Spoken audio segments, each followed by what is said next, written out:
Donc nous, comme elle avait expliqué Delphine au départ, il y a deux structures donc, dans l'école pour mettre en place les innovations pédagogiques, mais l'innovation pour nous, c'est pas uniquement donc, technologique. On partait du principe qu'on a de nouvelles générations qui arrivent. Ces nouvelles générations n'ont pas exactement les mêmes attentes qu'avant, et donc elles sont beaucoup plus exigeantes sur certains aspects. Et aussi, peut-être qu'elles n'étaient pas formées de la même manière, donc tous les étudiants. Donc, il y a plusieurs volets sur lesquels on va devoir, entre guillemets, jouer afin de les engager de plus en plus dans les cours. Parce que la question, pourquoi les étudiants ne sont pas engagés, il faut qu'on se pose, nous, la question. Donc, est-ce que c'est le contenu? Est-ce que c'est la façon de donner les cours, etc. Donc, il y a une partie qui est plutôt sur quelles sont les méthodes pédagogiques à utiliser, et une autre partie, quels sont les outils pédagogiques qu'on peut utiliser afin de mettre cela en place. Et c'est là où il y a un métier qui est très important, c'est comment on fait le cours, comment on design le cours en fait. Donc c'est le course design, parce qu'on croit de plus en plus qu'il y a un job. C'est un métier à part. Le professeur, certes, il maîtrise le contenu, il sait très bien faire les cours, mais à un certain moment, lorsqu'on va le construire avec une certaine manière, avec les méthodes, avec certaines méthodes pédagogiques, avec certaines activités, c'est là où on va le rendre plus intéressant et plus engageant, parce que vous l'avez, je pense, tous dit, on est en face d'une génération, 5-10 minutes de concentration grand maximum, et ensuite il va falloir switcher, ils ne veulent pas lire beaucoup, etc. Et donc comment mettre tout ça en place? Dans un premier temps, c'est designer les cours d'une manière engageante pour les étudiants, pour qu'ils puissent suivre et, être tout le temps impliqués dans le cours. La deuxième partie, quel est l'outil pédagogique qui permet de le faire? Est-ce qu'il y a des technologies qui permettent de le faire ou pas? Et c'est là on arrive en fait à un constat à un certain moment. Donc, la plupart d'entre vous, je pense qu'ils ont eu l'expérience. On est dans une salle de classe, on est en face d'étudiants qui n'ont pas tous le même niveau de préparation, ou bien ils n'ont pas eu tous le même background.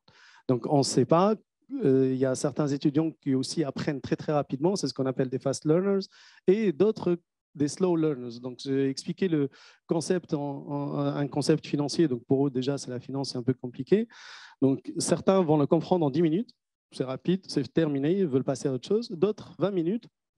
Et d'autres, au bout, monsieur, laissez-moi tranquille, je vais voir ça à la maison et je reviens. Mais moi, je suis en salle de classe, je fais comment avec ces gens-là?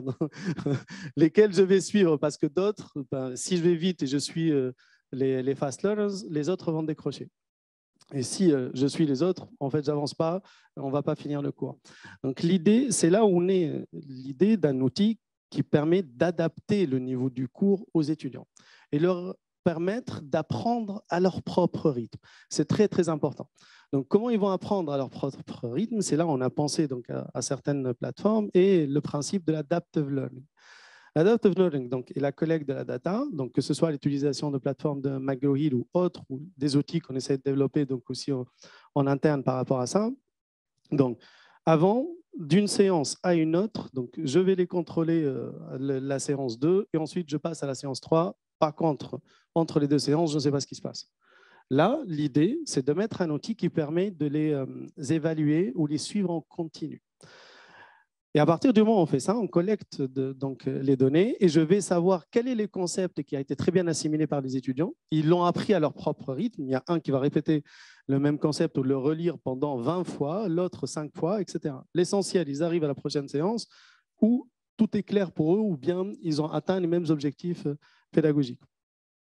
On arrive au constat, c'est qu'on a des étudiants qui peuvent avoir de très, très bonnes performances très rapidement, dans un laps de temps très réduit, et d'autres, ils peuvent travailler beaucoup, ils n'arrivent pas à atteindre le niveau qu'on attend d'eux.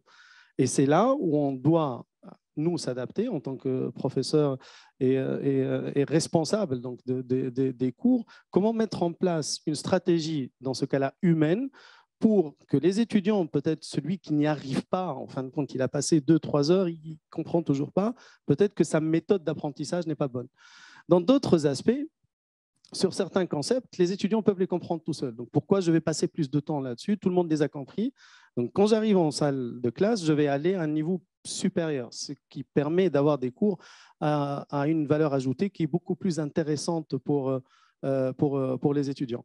Et donc, c'est ce qu'on a mis en place donc, il y a déjà plus de 3 ans et on essaye de continuer de développer maintenant à une très grande échelle après plusieurs tests.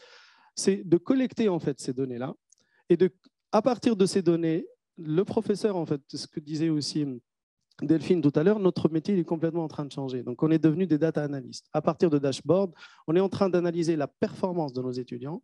Et en fonction de cette performance-là, on va essayer de trouver des leviers pour améliorer la qualité du cours, améliorer la performance de nos étudiants. Et en fin de compte, on va arriver, le job, il change. Ça va devenir data analyst. Et dans la salle de classe, on est beaucoup plus des experts, des coachs, etc. On n'est plus... Il n'y a plus le top-down, ils savent ce qu'on est en train de dire. Il suffit juste de googler. Nos principaux concurrents, ça devient de plus en plus Google, YouTube, Netflix, etc. Mais le cours, comment on peut le rendre plus engageant pour eux? Vous êtes en train de donner un exemple. Ils sont en train de vérifier immédiatement sur Google si c'est vrai ou pas. Donc là, il faut qu'on change complètement de méthode pour les maintenir engagés donc, dans la salle de classe. Et en plus, utiliser des concepts qui peuvent être un tout petit peu plus compliqués pour qu'ils réfléchissent plus, pour que, en fin de compte, les concepts, ils vont les avoir. Mais la façon de les comprendre, la façon de réfléchir, la façon de prendre une décision, c'est ça qui est très, très important. Et c'est ce que demandent, en fin de compte, les entreprises. En fin de compte, il faut former des gens qui savent réfléchir parce que le reste, vu la vitesse avec laquelle évolue le monde à la date d'aujourd'hui, on est en train de les former pour des jobs qu'on ne connaît même pas. Ils vont sortir dans 4-5 ans. C'est quoi comme métier? Avant, on me demandait de former un trader. Oui, il n'y a pas de souci, il doit faire ça, ça, ça. À la date d'aujourd'hui, est-ce que le métier de trader, j'exagère un peu bien sûr, va exister dans 5 ans? Donc, il faut que les étudiants apprennent à apprendre tout seuls. Et en fait, en mettant ces systèmes de suivi pour les étudiants, ils vont être, entre guillemets, contraints dans un premier temps d'apprendre tout seuls. Et c'est ce qui va servir dans une approche de lifelong learning. Après, il va servir pour le futur, pour qu'ils puissent apprendre tout seuls dans l'entreprise, sans changer peut-être complètement de carrière à un certain moment, etc. Et c'est là où on trouve donc l'intérêt de la data et peut-être on va s'orienter petit à petit vers une data-driven pédagogie, en fin de compte. Une pédagogie qui est drivée par de la data. Et l'objectif, c'est quoi? En fin de compte, pour nous tous, c'est la performance des étudiants, la réussite de nos étudiants. Donc voilà.